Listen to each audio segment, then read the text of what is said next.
copy that, magazine and balance, rider off the float. I don't think I have a bike team down there yet. It does look like I have 3289, maybe approaching that area. I have a bike team or an SRV unit that can head there to that location. I've been Deputy Chief of Operations since 2019. So my primary responsibilities is the oversight of all of the field operations that we have. Basically, we're just looking out for the well-being of our community, using technology wherever we can to enhance the efficiency of our operations. Samsara really elevated us to the 21st century to use this technology, so we're always making the best command level decisions.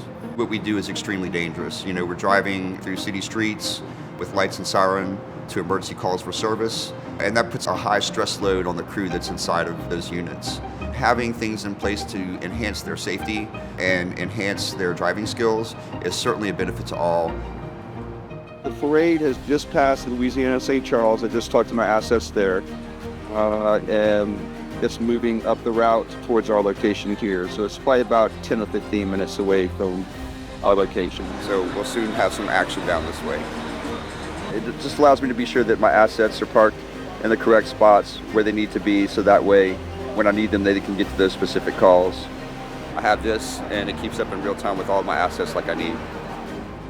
Samsara really is a platform where we're engaging with our employees in close to real time to the incidents that we're detected or that AI detects from the dash cams. So it helps foster more engagement between the supervisors and their field staff. Samsara certainly improves the safety and the culture of safety here at New Orleans EMS.